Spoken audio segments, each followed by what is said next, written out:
어려서 출세를 하거나 쉽게 뭘 이룬 사람은 없어지는 걸 모릅니다. 망하는 줄을 몰라요. 물러갈 줄을 몰라요. 인생이라는 건 그렇게 보랏빛 꿈으로 가득 차서 제가 뜬먹으면 다 되는 줄 알아요. 그것이 좋은 게 아니에요. 자신감으로 있을 때는 좋지만은 잘못하면 큰 코를 다치고 더 큰 실패를 가져와요. 대개 하늘이 어떤 사람에게 큰 일을 맡길 때는 어려운 시련을 준다고 그랬어요. 동심인성이라고 합니다. 굉장히 어렵게 시련을 줘서 단련을 시킨다고 그랬어요. 망하게 하려면 달콤한 걸 줘요, 오히려. 한두 번 잘 되는 게 크게 잘못되는 아주 기본적인 원인이 되는 경우가 아주 많아요. 제일 위험한 건 위험한 짓을 하면서도 큰 코를 안 다치는 게 제일 재수없는 짓이에요. 재수없는 거예요. 그게 위험한 짓을 하는데 무사히 넘어가. 그건 잘 되는 게 아니라 크게 망할 징조입니다. 네, 크게 망할 징조예요. 범법을 해. 살살 빠져, 어떻게. 근데 안 걸리거든. 나중에는 정말 그거 모아서 한 번에 다 걸려요. 천망회의 소위불루라고 나와요. 하늘의 그물은 크고 커서 아주 성그런 것 같지만 하나도 안 빠뜨린다는 거예요. 이게 한두 번 빠지는 것이 잘 되는 징조가 아니라 못 되는 아주 크게 망할 징조라는 걸 자기가 혹시 잘못을 범하는 사람은 그걸 알아야 되는데 몰라요. 우리가 인생이라 참 교만하거든요, 우리가. 아주 세상이 제 생각처럼 쉽게 되는 걸 줄 알거든요. 버릇처럼 그냥 난폭운전하는 사람이 있어요. 미꾸라지처럼 그냥 슉슉슉. 많아요. 그러면서 그러면서도 자기 사고 한 번도 안 났다고 자랑해요. 이건 나중에 목숨이 왔다 갔다 하는 사고를 낼 조짐이 돼요. 가벼운 사고가 몇 번 나면은 경계가 돼요. 그래서, 이거 조심해야지. 이게 큰 사고가 안 나는 이게 복입니다. 가벼운 사고 내시는 분들, 전혀 부끄러워할 필요가 없어요. 그건 복이에요. 조심을 하니까. 그렇게 난폭운전하는데 한 10년 무사고야. 나중에는 이제 목이 돌아가든가 무슨 큰 사고가.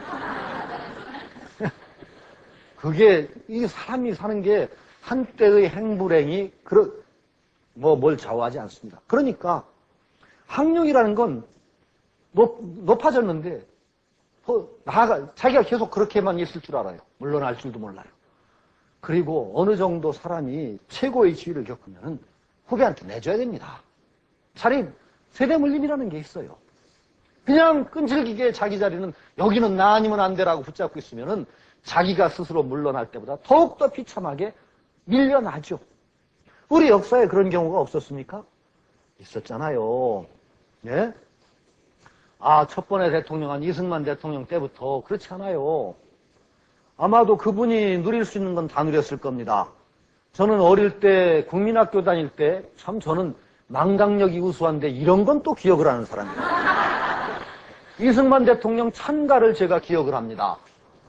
국민학교 때 이승만 대통령 찬가를 불렀습니다. 우리나라 대한나라 독립을 위해 80평생 한결같이 몸바쳐오신 거룩하신 이 대통령 우리 대통령 그 이름 길이 빛나오리다. 그렇게까지 국민학교 학생들 했기까지 찬가까지 만들어서 부르게 하며 칭송을 받던 사람이에요.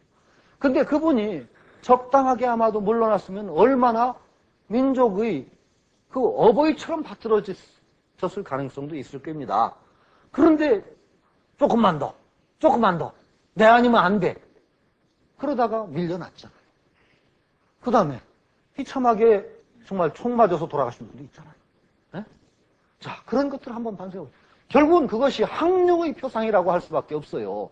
나아갈 줄만 알고 물러설 줄 모르는 용, 존재할 줄만 알고 없어지는 걸 모르는 용, 얻을 줄만 알고 잃을 줄 모르는 용. 우리는 그런데 인생이라는 게 참 어려운 것이 어떤 자리에 가면 마음이 달라져요. 화장실에 갈 때하고 올 때하고 마음 다르고 달라져요. 그리고 높은 자리에 가면은 반드시 아부하는 사람이 생겨요.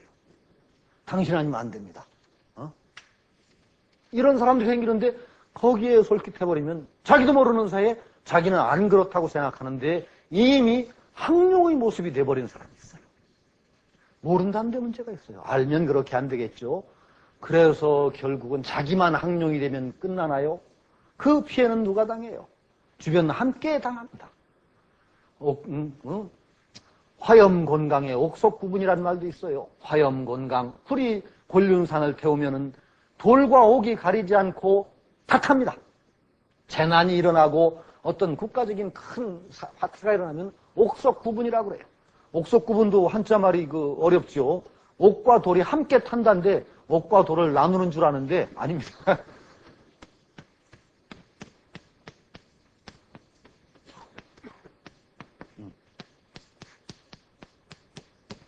옥석구분이죠. 불화자를 저는 꼭 이렇게 쓴단 말이에요. 옥과 돌이 함께 탑니다. 어떤 환란 가운데 빠지면은 그 사회에 속하는 사람들이 다 피해자입니다. 큰 재앙이 닥치면은 그 한 분의 독재자라니 그 사람들 몰아내는 와중에서 얼마나 많은 우환을 겪었고 피가 흘렀습니까?